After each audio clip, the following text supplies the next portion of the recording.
Pleci yang sudah angrem itu sangkarnya tidak boleh dipindah-pindah, harus menetap di tempatnya supaya pleci tidak mudah stres.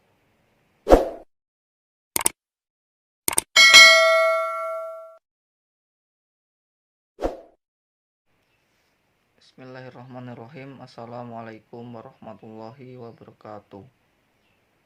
Halo teman-teman, semoga semua sehat dan dimudahkan rezekinya, amin. Di sini saya akan berbagi tentang cara berternak pleci bagi pemula.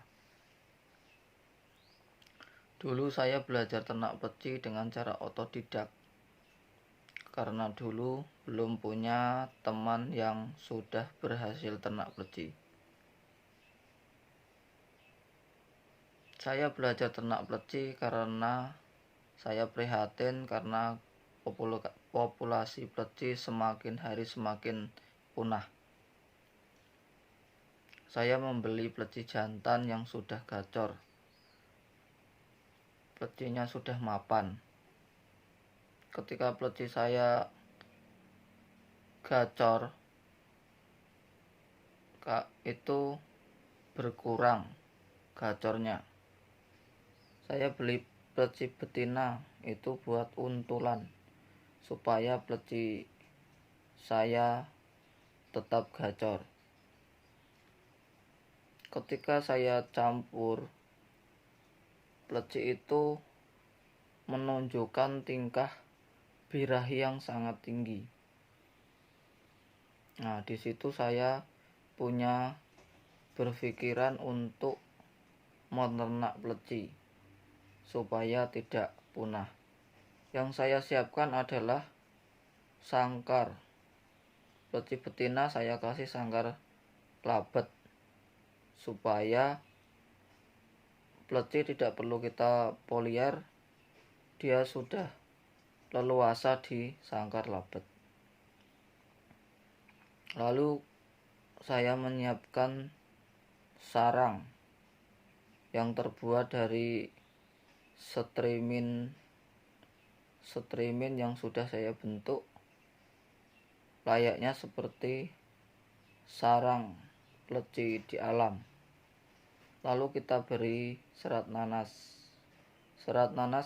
yang kita jahit sebagus mungkin supaya serat nanas tidak mudah pudar ketika dipatokin sama pleci betina atau pleci jantan. Pleci jantan juga saya kasih sarang labet supaya pleci leluasa di sangkar besar. Terus yang harus kita siapkan adalah makanan burung pleci betina.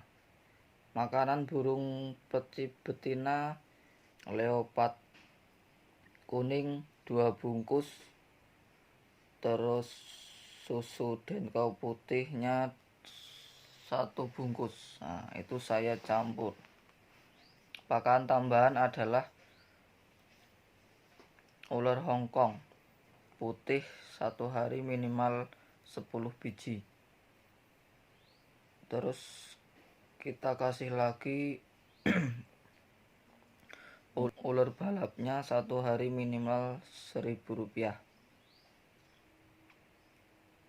Terus kita siapkan tulang sotong.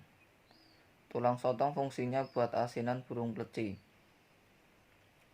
Lalu kita siapkan cepuk besar untuk air minumnya. Air minum setiap hari dibersihkan karena burung pleci suka mandi. Pelangkringan yang harus disiapkan burung pleci sesuai cengkraman burung pleci, karena kalau terlalu besar burung pleci akan merasa kurang nyaman.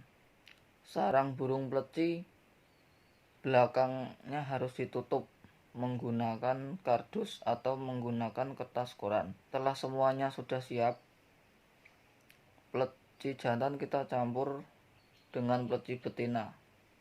Apabila di situ tidak ada berkelahian, berarti burung pleci sudah berjodoh. Ketika burung pleci sudah berjodoh, pleci akan berdampingan, saling memetani memetani burung jantan ataupun burung betina. Kita campur di pagi hari minimal 1-5 menit. Apabila di situ burung pleci tidak berkawin, maka harus kita keluarkan lagi pleci jantan. Kita ulangin setiap pagi seperti itu. Yang penting berternak pleci itu harus konsisten. Kenapa harus konsisten? Supaya burung pleci tidak mudah stres. Karena burung pleci itu termasuk burung yang setia. Nah, burung pleci jantan kita beri makan nutribet. Tambahannya adalah ulet Hongkong. Ulet Hongkong setiap harinya 1-3 biji. Airnya menggunakan air putih. Yang penting dikasih cepuk besar supaya burungnya mandinya leluasa. Ketika jantan dipisah dengan betina, pasti jantan akan gacor. Betina juga akan memanggil dengan suara cing cing cing. Nah, itu berarti pleci betina sudah mendekati birahi. Pleci jantan kalau sudah gacor berarti pleci bejantan sudah mendekati birahi. Maka yang harus kita lakukan adalah pisah campur.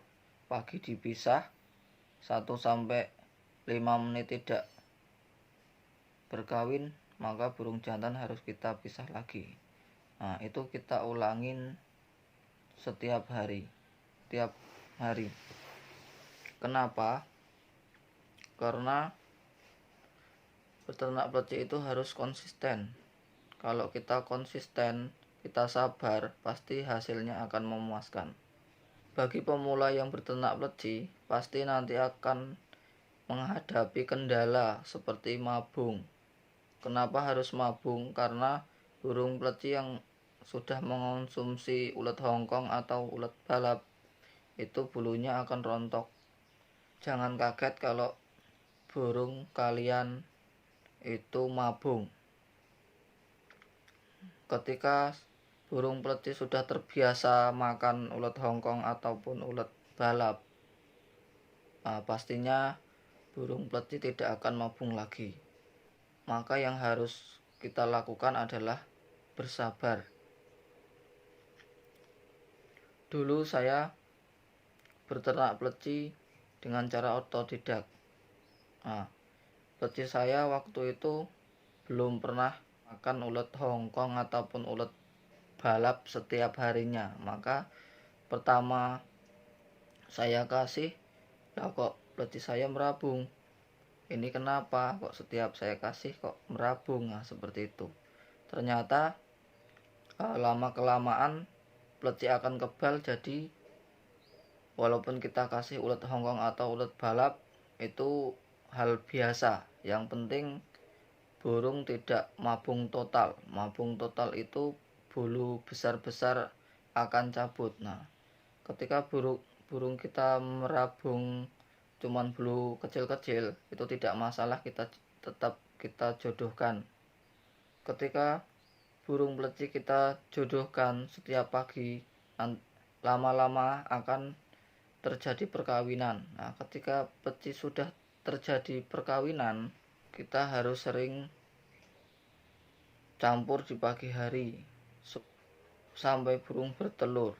Kalau sudah burung bertelur 1, maka perkawinan setiap harinya itu harus kita berhentikan. Ketika pleci kita sudah bertelur, maka yang harus kita berhentikan adalah ulet Hongkong, ulet balap kita berhentikan. Kita ganti dengan makanan buah pepaya supaya birahinya turun. Ketika pleci betina sudah bertelur, maka pleci jantan harus kita pisah sejauh mungkin supaya tidak terdengar pleci betina yang sudah bertelur tadi, supaya pleci betina angremnya tidak terganggu. Pleci jantan bisa kita belikan pleci betina lagi, kita untulkan supaya pleci jantan tidak gacor atau tidak bersuara. Itu untuk mengatasi betina yang mau angrem. Nah, pleci betina angremnya selama 10 hari. Ketika pleci betina angrem selama 10 hari, maka yang harus kita cek adalah telur. Telur itu kita lihat, kalau telurnya berwarna hitam berarti telurnya itu ngisi. Ngisi itu sama dengan dibuahi pejantannya. Nah, ketika telurnya itu berwarna hitam berarti telur itu ngisi. Ketika telur itu ngisi, maka kita kembalikan lagi ke sarang burung pleci. Pleci yang sudah angrem itu sangkarnya tidak boleh dipindah-pindah, harus menetap di tempatnya supaya pleci tidak mudah stres. Penurunan pleci ketika kita mau menambahkan air atau mengganti air minumnya, minimal 3 hari sekali selama pleci itu angrem. Nah, pleci angrem tidak boleh sering sangkarnya diturunkan atau sangkarnya goyang, supaya plecinya lebih nyaman mengerami telurnya. Selama 10 hari telur itu diengerami, biasanya telur itu akan menetas 10-14 hari. Jadi sebelum menetas yang harus kita siapkan adalah telur kroto untuk meloloh anakan pleci. Makanan lolohan yang paling bagus buat anakan pleci. Telur kroto kita siapkan selama 8 hari untuk burung pleci. Ketika sudah 8 hari, selanjutnya kita tambah ular balap untuk pakan lolohan burung pleci. Anakan burung pleci yang sudah umur 10 hari kita ambil supaya anakan pleci bisa hidup. Kalau harus induknya yang meloloh, biasanya kebanyakan gagal karena kita tidak tahu kapan pleci itu birahi. Jadi kita harus melolohnya di usia 10 hari. Kalau kita pengen pleci kita itu dipasangin ring pleci di usia 5 hari. 5 hari kita pasangin ring. Supaya ring itu tidak dipatokin sama indukan betina, maka ringnya harus diolesin dengan kotoran pleci supaya betina merasa tidak terganggu kalau anakannya dikasih ring. Sampai sini penjelasan cara berternak pleci bagi pemula. Semoga bermanfaat ya teman-teman. Jangan lupa subscribe, klik loncengnya, dan komen. Kalau kalian suka sama video ini, bagikan ke teman-teman yang lain. Assalamualaikum warahmatullahi wabarakatuh.